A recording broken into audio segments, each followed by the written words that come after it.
자, 이제 여러분들 공법상 합동행위 할 차례입니다. 563쪽인데 공법상 합동행위가 얼마나 분량을 차지하는지 보세요. 여러분들 한 페이지가 채 안 되죠? 공법상 합동행위는 간단한 단원입니다. 개념만, 특징하고 개념만 잡고 있으면 되겠습니다. 자, 개념 보니까 공법상 합동행위란 첫 번째 공법적 효과 발생을 목적으로, 공법적 효과 발생을 목적으로라고 되어 있죠. 두 번째 복수 당사자 사이에 복수 당사자라고 하고 있습니다. 그 다음에 동일 방향의 동일 방향, 의사표시의 합치, 의사표시 합치. 어때요, 여러분들? 다 똑같죠? 어떻게 똑같아? 공법적 효과 발생 목적. 복수 당사자, 방향 다르죠, 방향. 반대 방향? 아니, 동일 방향. 의사표시 합치. 그래서 공법상 계약과 공법상 합동행위는 방향만 딱 달라요. 방향만 딱 다릅니다. 자, 어떤 예가 있느냐? 그 사례로는 지방자치단체 조합을 설립하는 행위다 등등등 나와 있는데 그냥 각종 공공조합을 설립하는 거다라고 생각하세요. 공공조합 등을 설립하는 행위다. 그래서 여러분들 개 모임 하나 짜는 거, 모임 하나 짜는 거 생각하시면 됩니다. 여러분들 모임 짤 때 어떻게 짜십니까? 제가 고등학교 때 농담 삼아 하는 말이지만 제가 오왕자파였다. 오왕자파. 여학생들 50주파, 70주파. 남학생에는 오왕자파가 있었다. 오왕자파. 우리 뒤에 앉아있는 우리 친구들끼리 이렇게 5명이 모여 앉아서 마음 맞는 애들끼리 모여가지고 우리 5명 중 한 사람이 누구로부터 이렇게 폭력 등을 당한다면 가서 우리 린치를 가해버리자. 우리 단결된 힘을 보여주자. 이런 모임은 아니었고, 선생님 어딜 봐서 이제 그런 부분이 있겠습니까? 선생님 이제 그런 사람은 아니고, 우리 5명이 열심히 공부해서 서울대 가자. 이런 것도 아니었고, 5명이 친목을 좀 도모해보자. 우리 마음이 맞는 것 같은데, 한 달에, 근데, 10,000원씩 내자. 한 달에 10,000원씩 내가지고, 친구 생일날이 돌아오면은, 50,000원짜리 선물 하나 해주고, 그리고, 결혼할 때 우리가 300,000원씩 해주고, 부모님 혹시 돌아가시는 일이 있다면, 그런 일은 없어야겠지만, 있으면, 가서 같이 슬퍼해주고, 같이 밤새, 있어주고, 그리고 또 서빙도 하고, 이런 일 해주자. 이래서, 그래서 우리가 이제 모임을 만들었단 말이에요. 그래서 오왕자파는 아니고 다른 모임으로, 사실은 이름이 있는데, 그래서 이제, 그 모임 만들었습니다. 그 모임 만들었는데 나중에 친구 2명이 야, 니네 모임 참 좋은데 우리 둘이 좀 껴도 되겠냐 해서 2명이 더 모였습니다. 그래서 이제 칠왕자가 되었죠. 칠왕자파가 만들었는데 이런 것들을 만드는 거, 이것이 바로 공법상 계약이에요. 아니요, 공법상 계약이 아니라 공법상 합동행위. 조합을 만든 것이다. 개 모임 만든 것이다. 똑같다라고 보시면 되겠습니다. 자, 타행위와 구별, 이거 볼 거 없어요. 넘어가서 특징만 보시면 되겠습니다. 특징 딸랑 5가지가 나와 있죠. 첫 번째, 공법상 합동행위는 각 당사자 간 의사표시 방향이 같다.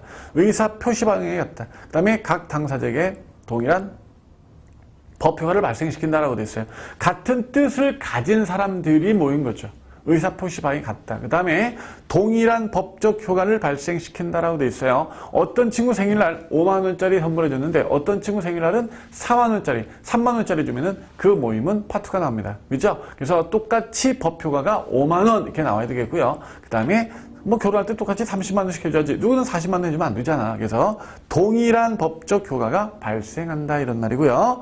두 번째, 공법상 합동행위가 일단 유효하게 성립하면은 한 사람 한 사람이 자신의 무능력, 착오 기타 의사의 하자를 이유로 무효나 취소를 주장할 수가 없습니다. 그러니까 칠왕자 중 한 사람이 그런 거죠. 야, 우리 이 모임 끝내. 왜? 나 이 모임 들을 때 만취 상태였기 때문에 의사 무능력 상태였단 말이야. 그러니까 이 모임은 정말 해체가 돼야 돼. 이렇게 말할 수 있어요? 없어요? 없죠. 왜? 너만 빠져. 너만 빠지면 되잖아. 왜 전체 모임을 파투시키냔 말이에요. 그래서 한 사람 한 사람의 무능력 등을 이유로 전체를 취소할 수 없습니다. 세 번째, 직접 설립 행위에 관여한 자뿐 아니라 그 이후 관여한 자도 구속된다라고 돼 있죠. 그렇습니다, 여러분들. 직접 설립에 관여한 자뿐 아니라 그 이후에 2명이 더 들어왔단 말이야. 걔들도 똑같이 구속을 받고요. 그 다음에 정당한 절차로 개정이 되면 모든 관계자가 이에 따라야 되겠죠. 그 다음에 합동행위는 제3자가 할 수 있도록 공감을 원칙으로 한다라고 되어 있습니다. 여기까지밖에 없어요. 그죠? 여러분들 공법상 합동행위는 동일 방향의 의사표시 합시다.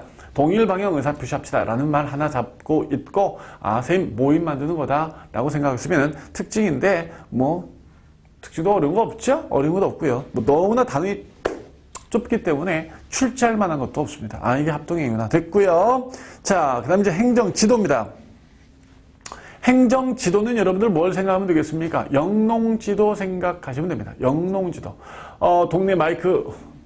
동네 마을회관 마이크 켜고,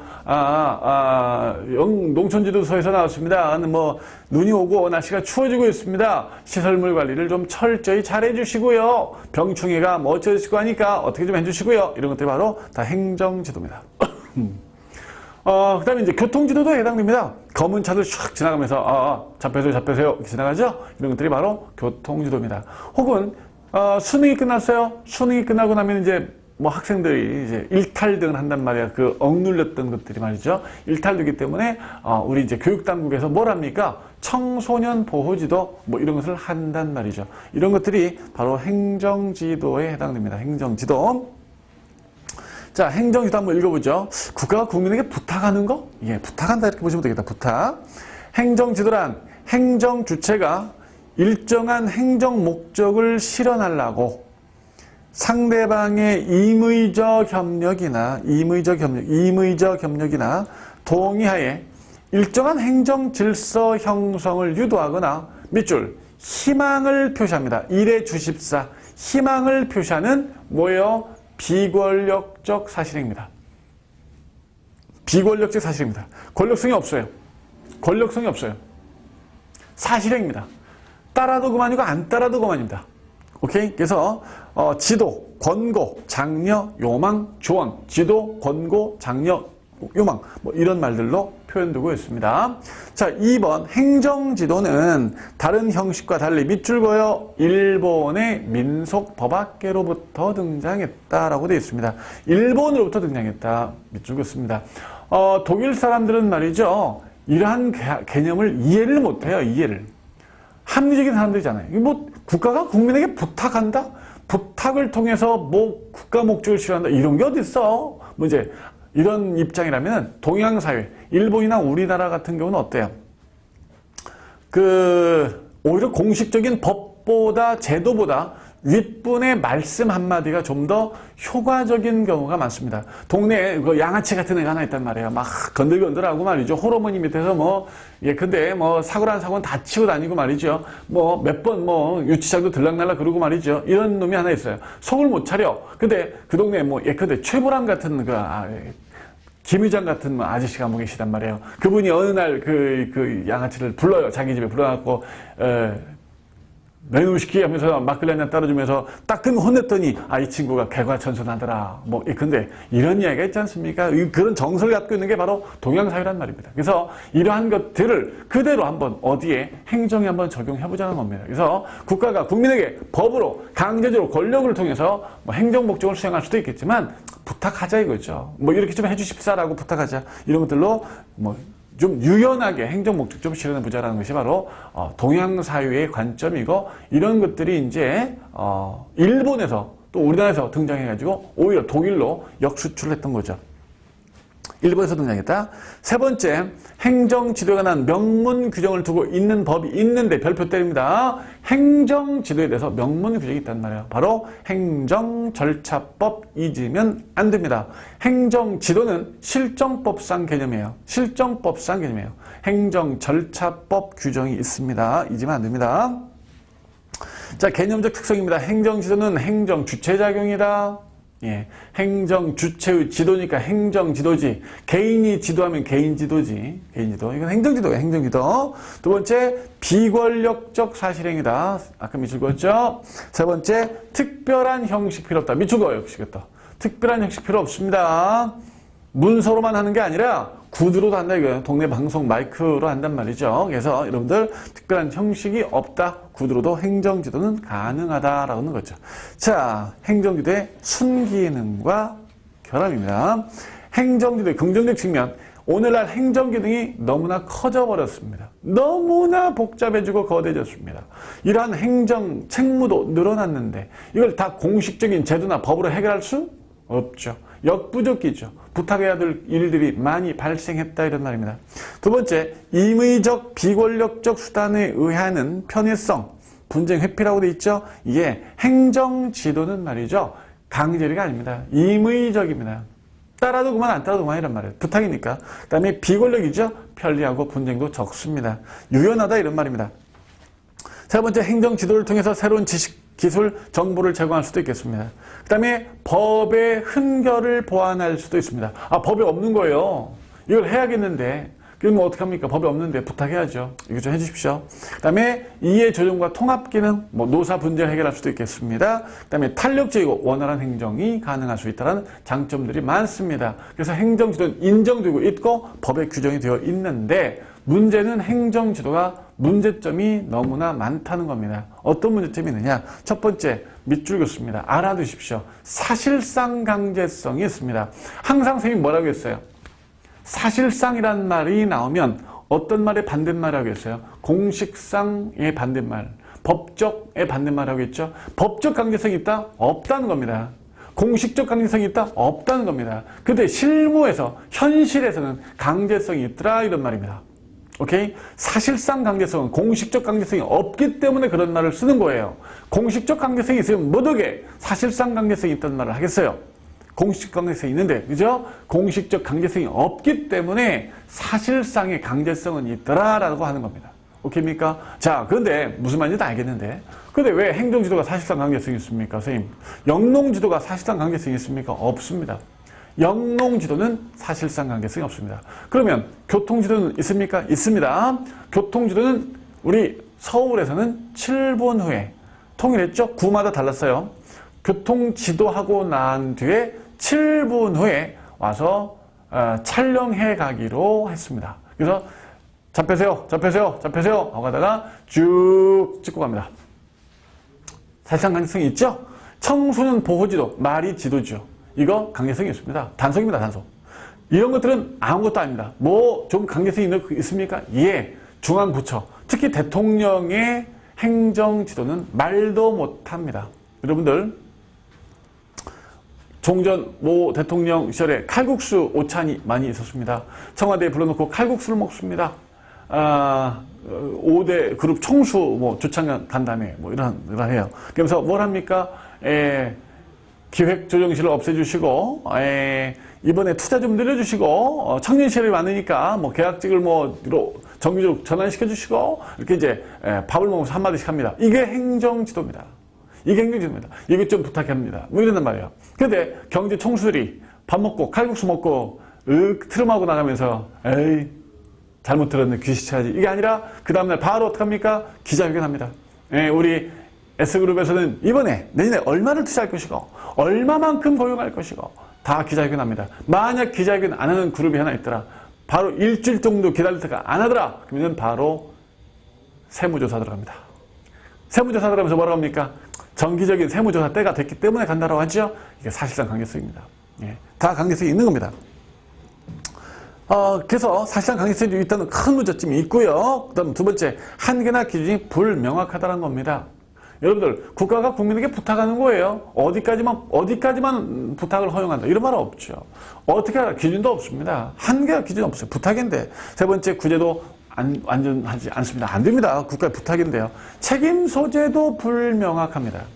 책임 소재도. 그 다음에 그렇기 때문에 구제도 안 되고 책임 소재도 불명확하기 때문에 법치가 깨진다라는 문제가 있는 겁니다. 법치가 깨진다. 그래서 안 되겠다. 행정지도가 이처럼 많은 문제점이 있을 수 있구나. 행정지도 법의 규정을 두고 이거 원칙을 마련하지 않으면 안 되겠다 해서 다음과 같은 행정지도 방법과 원칙이 566쪽에 나와 있습니다. 별표 크게 때려불어. 아주 크게 때려불어. 이건 정말 중요합니다. 왜냐? 이게 지금 행정절차법 규정이에요. 실정법 규정이란 말입니다. 그래서 행정지도 원칙 방법은 너무 중요합니다. 꼭 기억을 해두시기 바랍니다.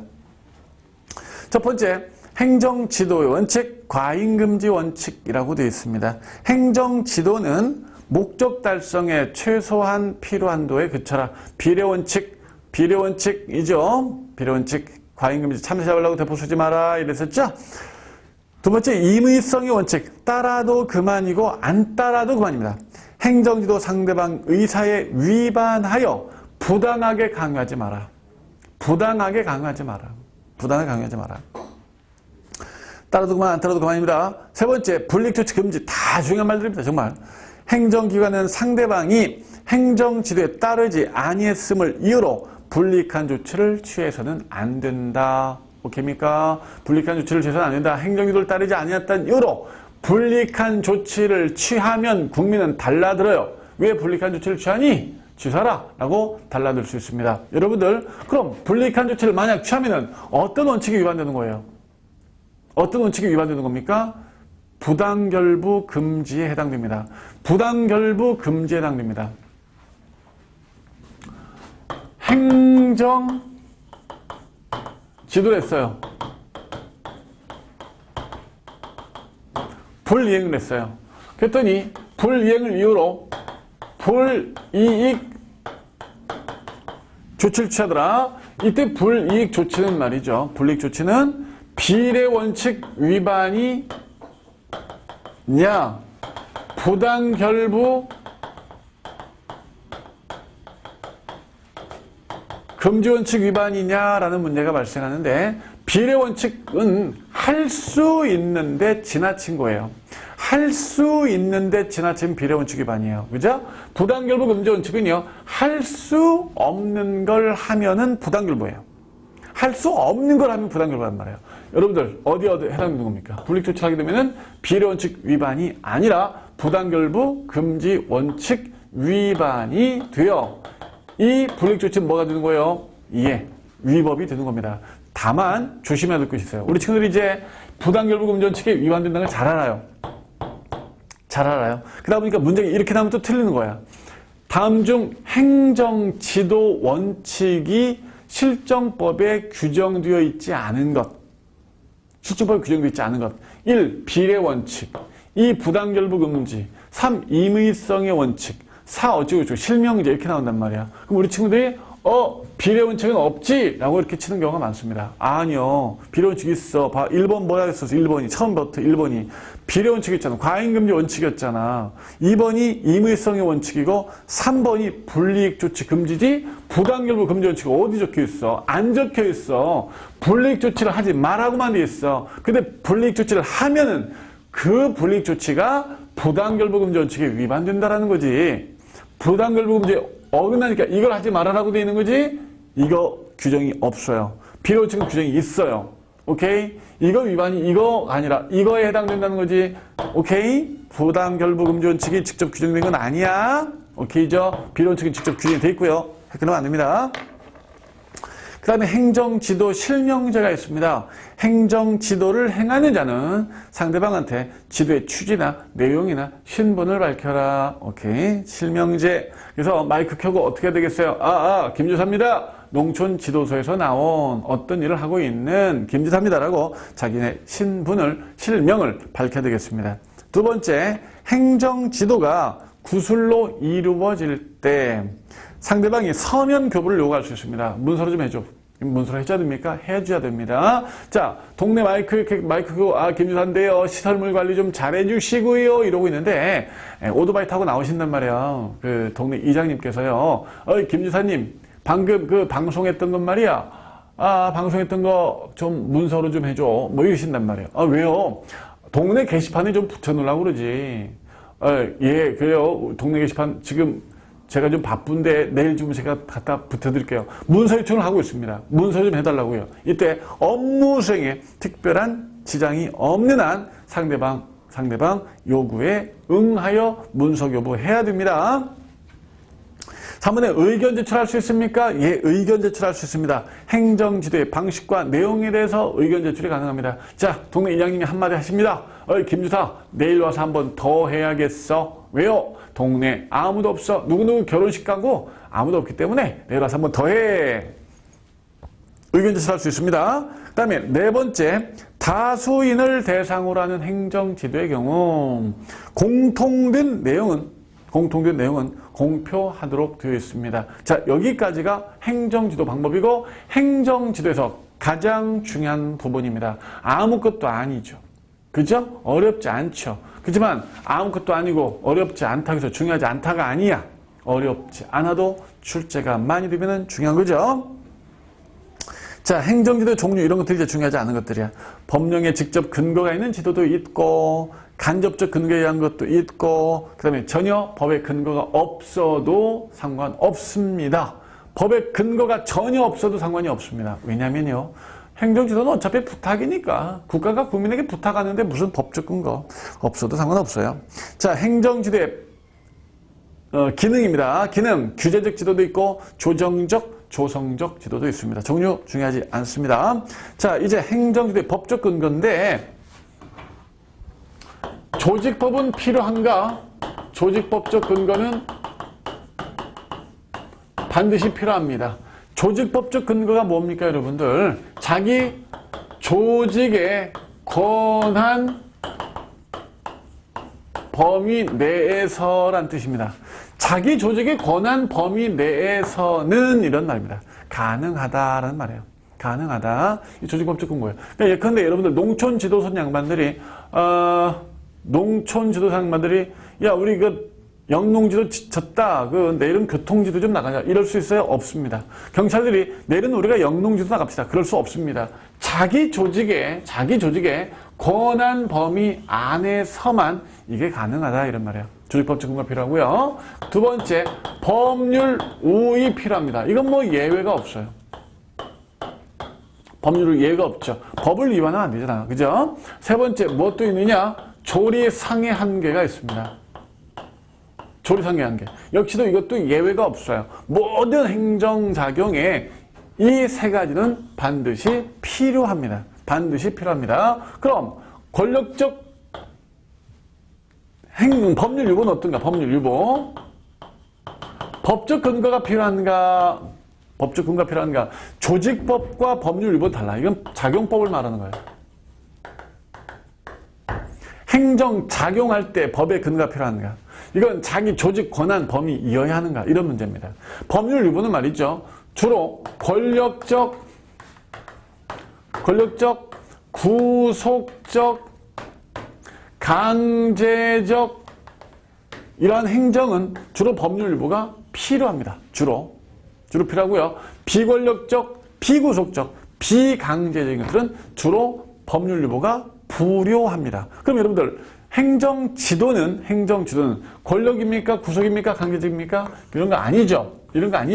따라서 법률 유보가 필요 없다는 게 일반적 견해입니다. 법의 근거 없이 자기 조직의 권한이기만 하면은 여러분들 할 수 있다. 오케이. 행정지도를 할 수가 있습니다. 자, 이제 행정지도와 권리구제입니다. 행정지도는 어떻게 권리를 구제받느냐? 먼저 항고소송이 되겠느냐인데요.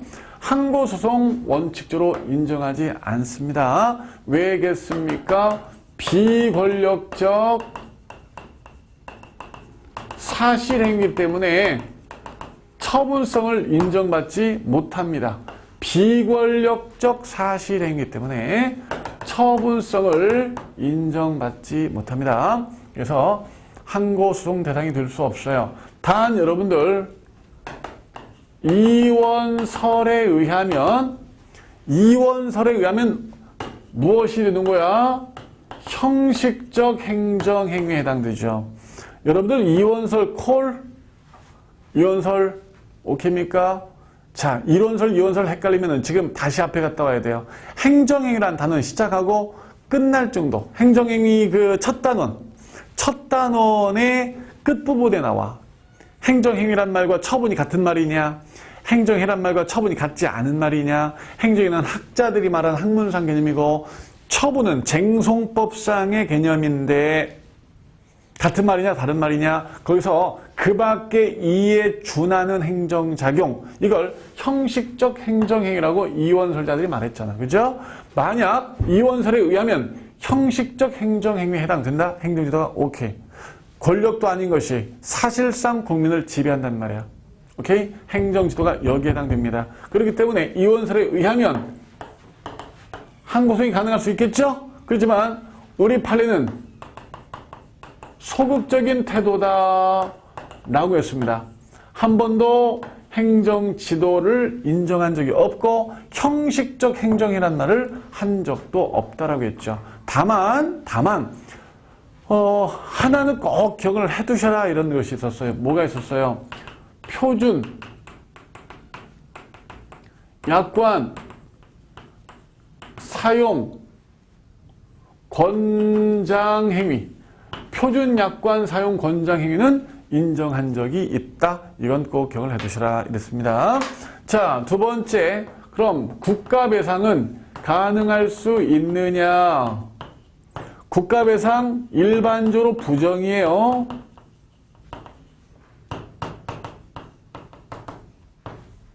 왜 일반적으로 부정되겠습니까? 그 이유는 행정 지도의 임의성 때문입니다. 행정 지도의 임의성, 따라도 그만이고 안 따라도 그만이란 말이야. 따라서 지도와 피해 사이에 뭘 입증하기가 어렵냐? 인과관계를 입증하기가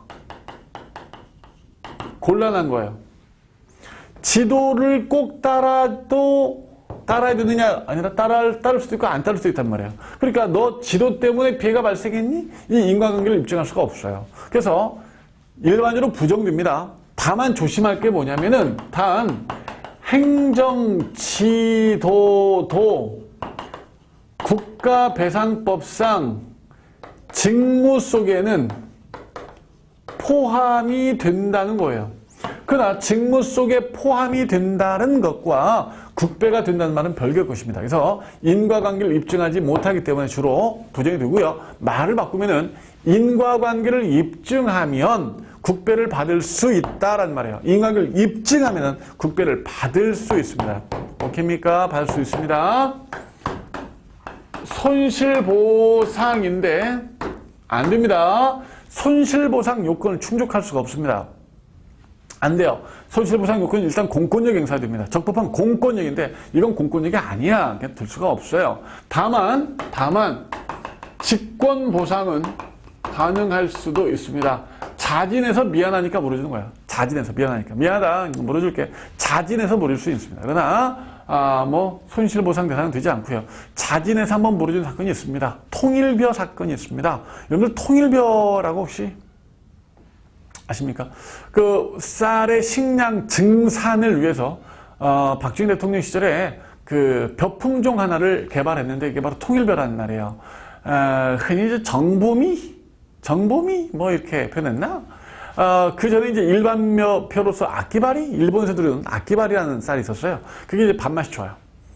그 병충이 좀 강합니다. 근데 통일벼는 밥맛이 좀 떨어져. 밥맛이 좀 떨어져. 그리고 이제 병충이 좀 약해. 근데 이제 식량 쌀을 수확량은 되게 좋아. 그래서 아끼바리를 심지 못하게 하고 통일벼 장려 운전했습니다.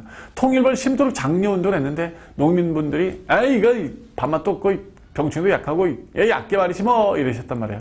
그러니까 박정희 대통령이 강력하게 지도해. 그래서 거의 불량배급 이분들이 모판을 다 뒤집어버린 적이 있습니다. 그래서 통일벼를 강제로 심게끔 했는데 그해 통일벼를 심었던 그 농가들이 다 흉년이 들었습니다. 병충해 때문에. 그래서 미안하잖아요. 미안하니까. 자진해서 좀 물어줘라. 직권보상한 적이 있지만 그건 손실보상이 아니야. 손실보상 요건이 아니야.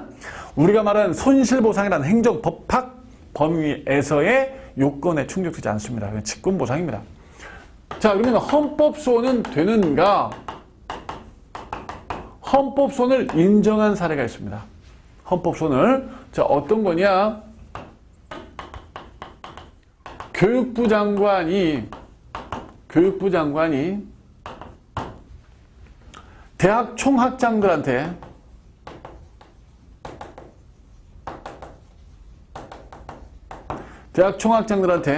학칙 시정 요구를 했어요. 학칙 시정 요구이기 때문에 행정 지도밖에 안 되죠. 행정 지도야. 근데 대학 총학장들이 이 학칙 시정 요구를 헌법재판소에 헌법소원을 청구했습니다. 그러니까 헌법재판소가 이걸 받아들입니까? 예, 받아들입니다. 뭐라고 합니까? 학칙 시정 요구는 행정 지도에 불과하다. 지도에 불과하다. 그러나 뭐가 예견되어 있다? 이를 불이행하면 불이익이 예견되어 있기 때문에 우리가 헌법소원을 받아들이겠다라고 헌법소원을 인정한 적이 있습니다. 헌법소원 되는군요. 헌법소원 되는군요. 자, 하나 더 있습니다. 칠판 공간이 삐져보니까 이쪽에다가 적겠습니다.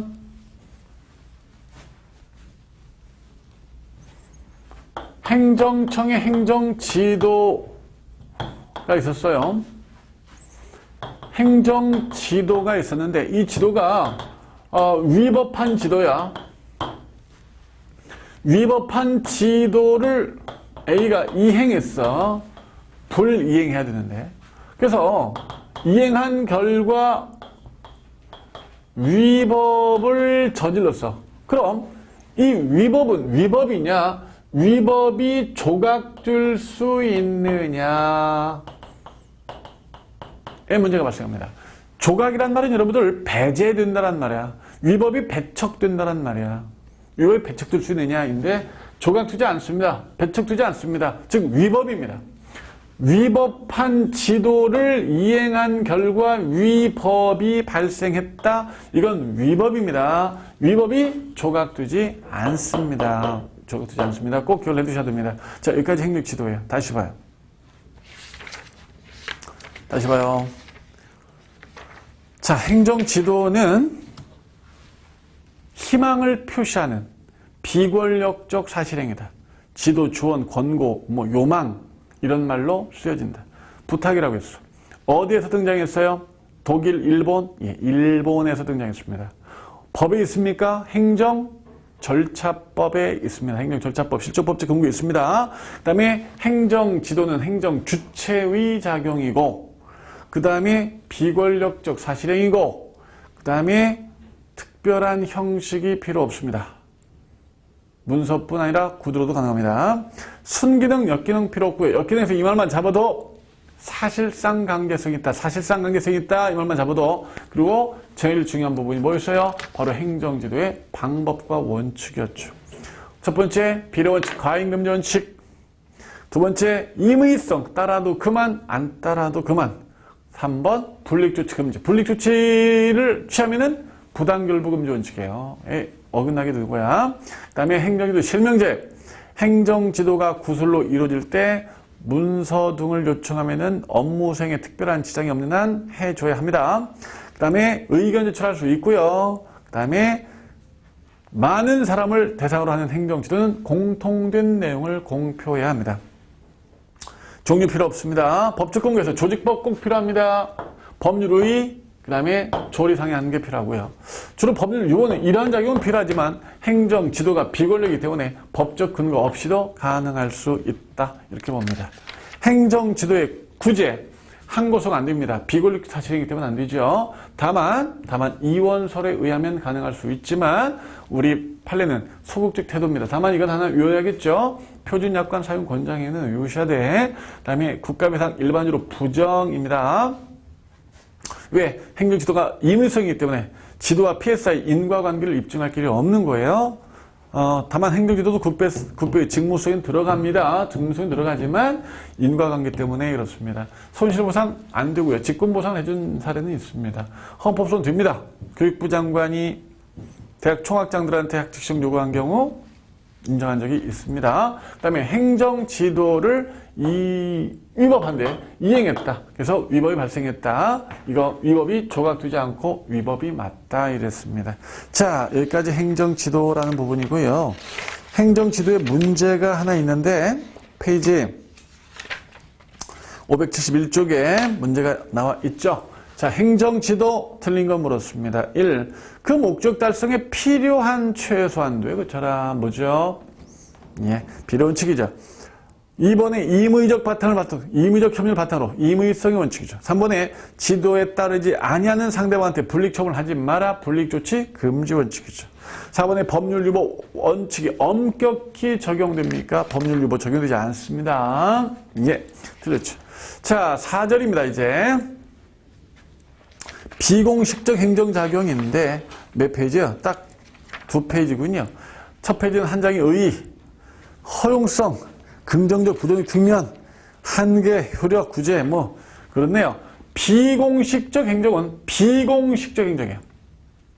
공식적이지 아니한 모든 행정입니다. 다 물밑 작업이라고 보시면 됩니다. 물밑 작업, 사전 조정 작업, 사전 조율 작업, 뭐 이런 거 생각하면 되겠습니다. 예를 들어 봅시다. 모 지방에 L 백화점이 입점하고자 합니다. 모 도시를 A라는 도시를 합시다. 이 도시는 지금 중소도시입니다. 중소도시인데 좀 못 살아요. 못 사는데 L 백화점이 들어온다니까 이게 난리가 납니다. 그 지역 상공인들이 야 L 백화점 들어오면은 우리 지방의 그 돈을 다 빨대로 이렇게 슉 빨대가 발생해서 이거 다 빼갈 거야. 그렇지 않아도 우리 서울로 돈이 다 지금 흘러가고 있는데 이게 무슨 백화점이냐? 시장, 너 A 시장 이거 허가 내주기만 해. 다음 선거 때도 안 뽑아줘. 막 여론이 조성이 돼요. 그러니까 그 지역 여론이, 지역 신문에서도 L백화점 입점을 허용해서는 안 된다. 이런 여론입니다. 그런데 L백화점 측에서 시장을 찾아갑니다. 시장님, 이거 어떻게 해야 됩니까? 이거 백화점 들어야 됩니다. 이 도시의 위상이 좀 더 커지고 어쩌고 하려면은 들어야 됩니다. 그러니까 시장님 뭐라고 하냐면은 이 백화점이 들어와서 우리 도시에 좋은 것이 뭐가 있어? 말씀 한번 해보시오. 첫 번째, 고용 효과가 한 300명 됩니다. 이 지역 우리 실업자들 300명 정도 고용할 겁니다. 특히 주부들 많이 고용할 수 있고 그 다음에 청년들 우리가 많이 고용할 수 있습니다. 두 번째, 지방세를 우리가 정말 많이 냅니다. 벌써 이것만 가지고도 이게 우리가 백화점에 들어갈 이유는 넘치고 넘치지 않습니까? 지금 이 상공인들이 말하고 있는 것은 다 자기 밥그릇 챙기려고 하는 것이지 이 지역 발전하고는 아무 상관없이 말하고 있는 겁니다. 그래요? 그렇다면은 그런 사실을 기자회견 등을 통해서 한번 여론을 한번 바꿔보시오. 알겠습니다. 그래서 L백화점이 그 지역 지방신문, 그 지방 방송국 기자들을 불러놓고 그러한 홍보를 합니다. 이렇게 좋다. 우리가 들으면. 그래서 이제 그렇게 홍보를 하니까 갑자기 지방 그 주민들의 여론이 싹 바뀌어버립니다. L백화점 들어야 된다. 그러니까 상공인들이 또 모입니다. 야, 이거 큰일 났다. 이러다가 정말 되겠다. 그래서 들어오겠다. 어떻게 하면 좋겠냐. 다시 우리가 여론을 조성하자. 그래서 야, 인근 큰 비도시도 들어올 때는 L백화점 들어올 때는 그런 말을 하고 들어왔지만 사실 지역경제에 이바지한 적도 없고 다 서울로 돈이 빨려가고 있단다. 봐라. 들어올 때 이 기업들이 대기업들이 쓰는 상소에 불과하다. 이거 넘어가면 안 된다. 그러니까 또 갑자기 지방 여론이 바뀝니다. 그래요. 이놈들 다 그런 놈들이지. 서울 놈들은 눈 떠는 코뼈간 놈들이 이거 안 돼. 라고 이제 지역 여론이 또 바뀌어요. 그러니까 L백화점이 시장님을 찾아갑니다. 시장님은 어떻게 했으면 좋겠습니까? 저희 들어야 됩니다. 시장님이 딱 한마디 하죠. 다리 하나 놓으시오. 그러면 지방 여론 싹 바뀝니다. 그럴까요? 다리 하나 놓겠습니다. 그래서 L백화점이 백화점에 진입하는 다리를 고가로 이렇게 멋있게 하나 놓는다라고 선언해버립니다. 게임 끝이죠. 그 순간 지방 여론은 싹 바뀌면 다리 하나가 끝내줘 버립니다. 그래서 그 L백화점이 A도시에 입점하게 되는데 여러분들 공식적인 것은 아무것도 없었습니다. 공식적인 것은요. 시장님한테 허가 신청해서 허가를 받았을 뿐인데요. 그 전에 무엇이 있었느냐. L백화점 측과 시장님 사이에는 이런 말들이 오갔습니다. 시장님은 어떻게 했으면 좋겠습니까? 여론을 환기시키시오.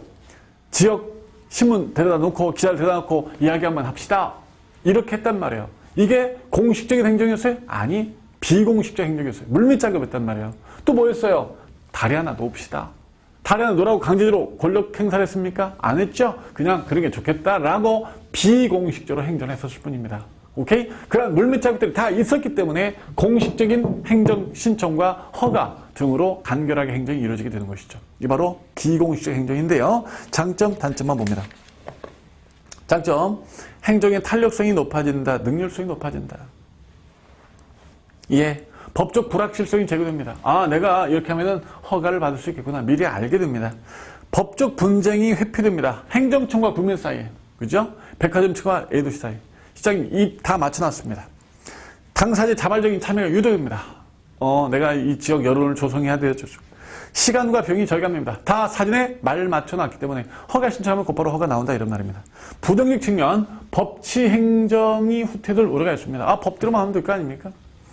두 번째, 제3자 지위 약화 초래. 이게 가장 큰 문제입니다. 그죠? 지금 시장님과 백화점 측 사이에서 무슨 일이 어떻게 오가고 있는지를 지방 상공인들은 알 길이 없다라는 거죠.